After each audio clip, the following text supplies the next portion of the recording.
Que el Señor nos bendiga. Hoy hablaremos sobre el tabernáculo.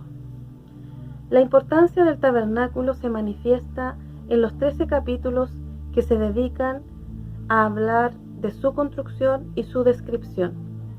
La ratificación del pacto enseña a los israelitas que cuando un pueblo está dispuesto a obedecer y a hacer la voluntad de Dios, Dios permite que ellos se acerquen a Él. La ley les dio a los hebreos normas para andar según la voluntad divina. ¿Qué les faltaba a los israelitas para completar la promesa del pacto dicha por Dios en el capítulo 6, verso 7 del libro de Éxodos, que dice: «Os tomaré por mi pueblo y seré vuestro Dios»? Necesitaban tener la presencia de Dios palpable y permanente entre ellos, la cual se realizó por medio de la construcción del tabernáculo. El tabernáculo servía para recordar al pueblo de que poseía la dicha incomparable de tener a Jehová en medio de ellos. El tabernáculo les enseñó de forma visible la realidad de Jehová, su majestad y su trascendencia. Hechos capítulo 7, versículos 48 y 49 nos enseña que su presencia no se limita a un lugar físico o a un templo hecho por mano de hombre, pero la construcción del tabernáculo era necesaria para el pueblo de Israel, porque en el tabernáculo moraba Dios como rey de su pueblo y deseaba también peregrinar con ellos, defenderlos y guiarlos y conducirlos al descanso en la tierra de Canaán. Así, Jehová se diferencia de los dioses paganos, porque Él habita en medio de su pueblo. Éxodos capítulo 29, versículo 45. ¿Cuál es el propósito del tabernáculo? Proporcionar un lugar visible donde el Dios invisible podía encontrarse con el representante de su pueblo. Ser el centro de la vida religiosa, moral y social del pueblo. Representaba la majestad, santidad, proximidad y la forma de acercarse a un Dios santo. Era el lugar de sacrificio y centro de la celebración de las fiestas nacionales. El tabernáculo se ubicaba en medio de las 12 tribus, y cuando el pueblo avanzaba, lo hacían en el mismo orden. Números capítulo 2, verso 17. El tabernáculo, los utensilios y los ritos que en él se hacían desempeñaban un papel importante en preparar a los israelitas para recibir la obra sacerdotal de Cristo. El tabernáculo se conocía también con otros nombres, como por ejemplo la tienda o tabernáculo, por su cubierta que se asemeja a una carpa. Tabernáculo de reunión. Dios se reúne con su pueblo. Éxodos capítulo 29, verso 42 al 46. Tabernáculo del testimonio. Testifica la santidad de Dios y se guardaban allí las tablas de la ley. Éxodos 38, 21. El santuario, porque es morada santa para Dios. Dios enseña muchas lecciones a los israelitas, y lo primero que les enseña es a ser dadivosos.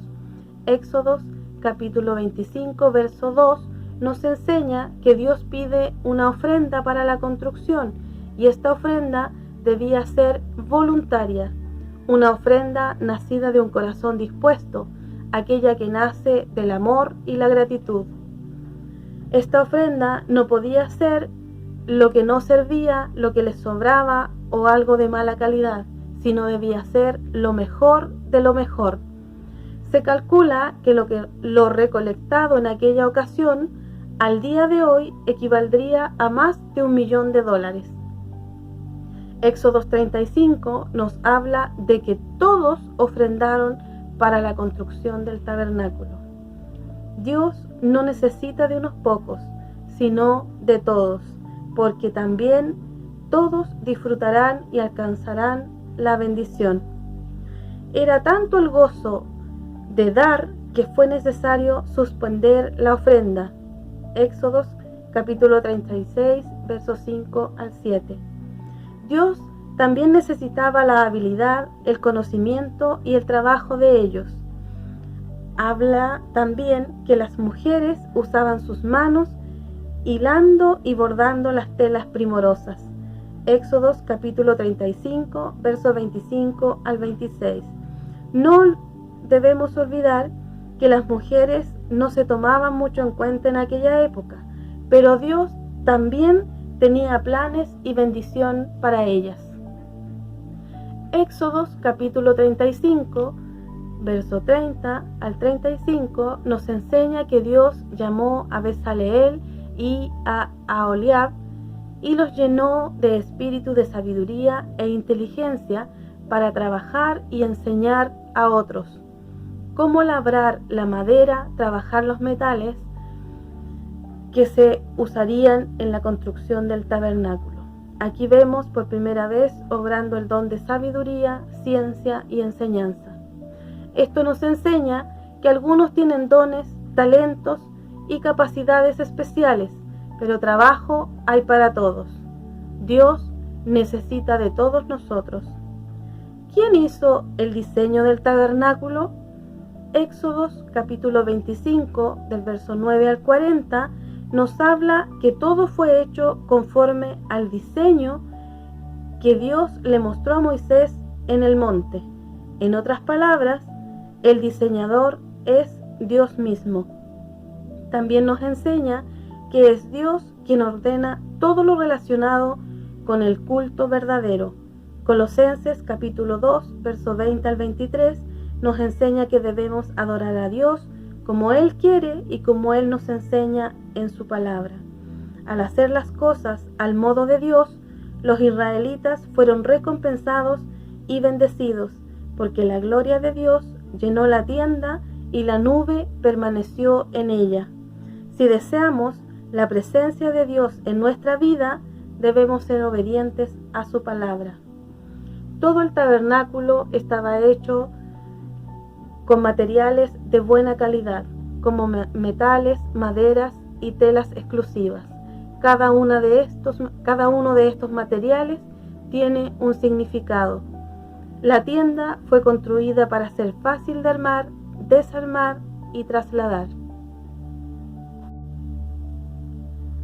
En el tabernáculo podemos encontrar en la primera parte llamada atrio o el patio, donde se muestra y enseña cómo el hombre se puede acercar a Dios y restaurar su comunión con Él.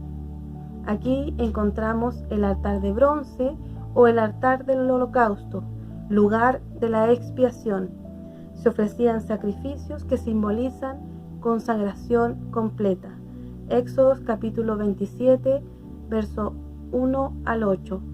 En estas citas bíblicas podemos encontrar de qué estaban hechos el material, las medidas y la forma que tenía cada utensilio que estaba en el tabernáculo. También encontramos el lavacro o fuente de bronce. Éxodos capítulo 30, versículo 17 en adelante. Allí el sacerdote debía lavarse antes de oficiar en las cosas sagradas. Esto nos muestra que es necesario purificarse para servir a Dios.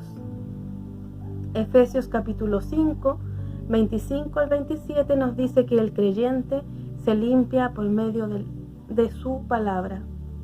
Después del atrio había una cortina labrada colgada de unas columnas. Al atravesar esta columna llegamos al lugar santo.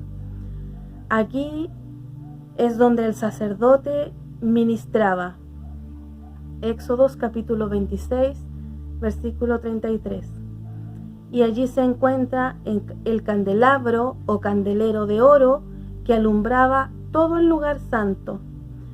Era necesario llenar el candelero con aceite puro de oliva, y esto debía hacerse todos los días con aceite fresco. Éxodos capítulo 27, verso 20-21.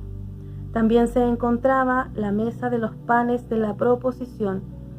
Éxodos capítulo 25, verso 23 al 30. símbolo del poder de Dios como proveedor, y el pan simboliza a Cristo como el pan de vida. También se encontraba el altar del incienso o altar de oro, Éxodos capítulo 30, versículo 1 al 10, símbolo de oración, alabanza e intercesión. Como el humo del incienso subía al cielo, las alabanzas, oraciones suben al cielo con olor grato. Luego encontramos la otra cortina o velo de labor primorosa, dice la Escritura, que separa el lugar santo del lugar santísimo. Éxodos capítulo 26, del versículo 31 al 33. En este lugar el sacerdote entra una vez al año. Éxodos capítulo 16, 34. Y allí encontramos uno de los elementos más importantes del tabernáculo, que se llama el Arca del Testimonio. Éxodos capítulo 25, verso 10 al 22. Simboliza la presencia misma de Dios. Allí se manifiesta la Shekinah, que significa gloria o fuego de Dios. La cubierta del arca se denomina propiciatorio. La figura de los querubines con las alas extendidas hacia arriba y las caras mirándose entre sí nos hablan de la reverencia y culto a Dios. En el arca se encontraban las 2 tablas de la ley, una vasija con maná y luego se incluyó la vara de Aarón. Todos los enseres del tabernáculo representan la obra redentora de Cristo y nos enseñan la manera correcta de presentar culto y servicio a Dios. La consagración y el testimonio están relacionadas con una vida de oración. Si la oración continua no está en nosotros, se rompe la comunión con Dios. La idea central del tabernáculo era que Dios habitara en medio de su pueblo. Su plena realización se encuentra en Jesús, ya que en Juan capítulo 1, verso 14 dice: el Verbo se hizo carne y habitó entre nosotros, y vimos su gloria. De ahí su nombre Emmanuel, que significa Dios con nosotros. Mateos capítulo 1, verso 23. Dios les bendiga.